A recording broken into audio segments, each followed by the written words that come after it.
What's up guys? So today I am especially excited to make this video for you because today is the first time that I'm actually going to be powder coating car parts. So as you can see, I have my whole powder coat set up behind me, which you could see in a previous video. But I also have these, which are Hella Supertone horns. Now, I already have a pair of Hellas on my car. However, they're old and they're starting to rust.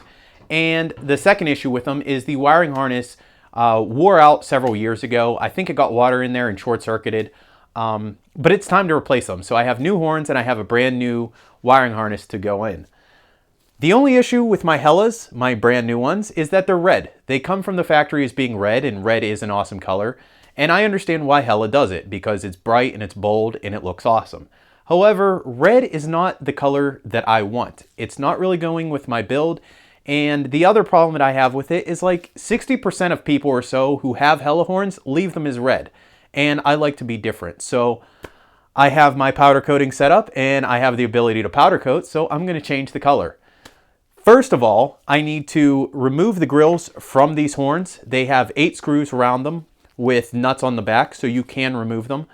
And I need to take these grills off and strip off this old red powder coat so that I could apply new powder coat. So the first thing I need to do is remove the old powder coat from my horns.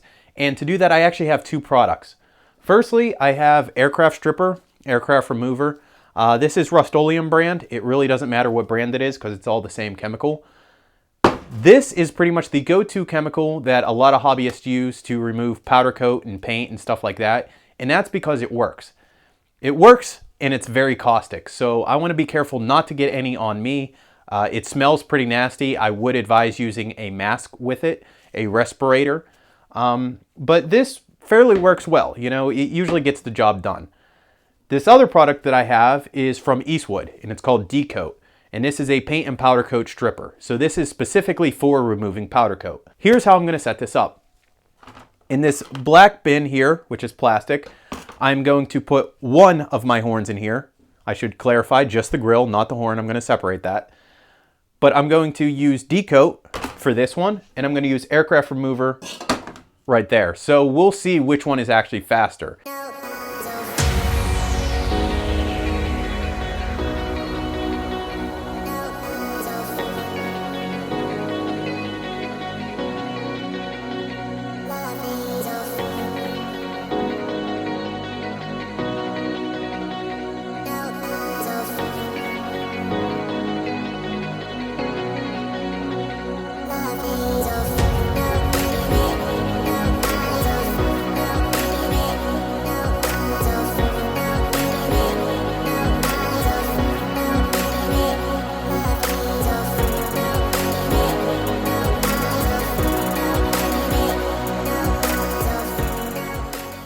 Alright guys, so I just got done cleaning up my grills here for my horns.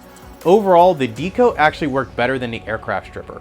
The Aircraft Stripper started out faster, but then it kind of tapered off, and it was a mess to work with. In fact, I had to stop 2 different times because I got just a tiny little speck of it on me and it started to burn. D-Coat is not like that. It's much easier to use. It's safer to use. I still used all the necessary PPE.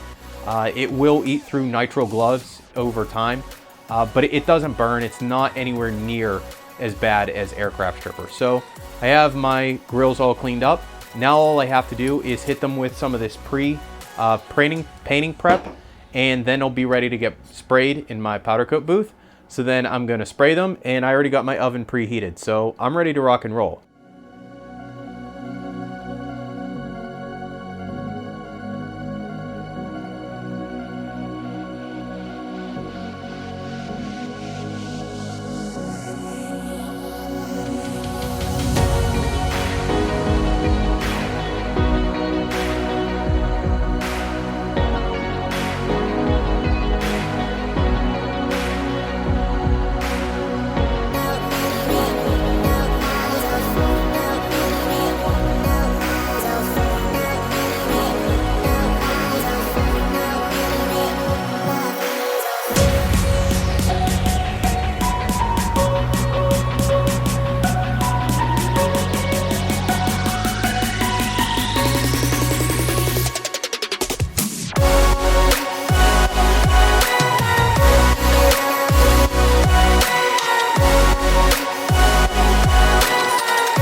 finally done with this, and these are what I have.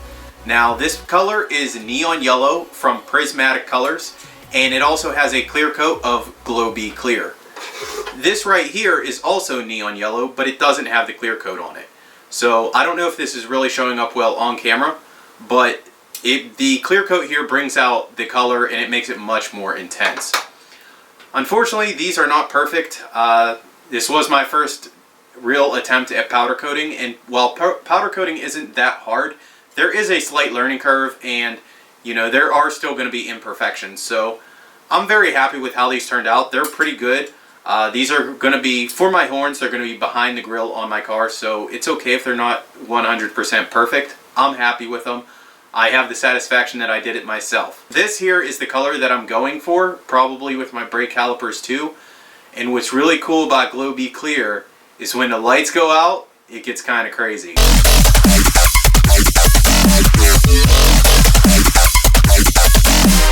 And there you have it. So as you can see, it actually does glow in the dark, which is going to be sick. Now, I don't know how intense it's going to glow. I just think it's kind of cool. You could always charge it up with a flashlight, and it's something different. It's something unique that's going to set myself apart from everybody else with Subarus. So I want to thank you guys for watching this video. I hope you learned something. I hope it was entertaining to you, and I'll catch you guys next time.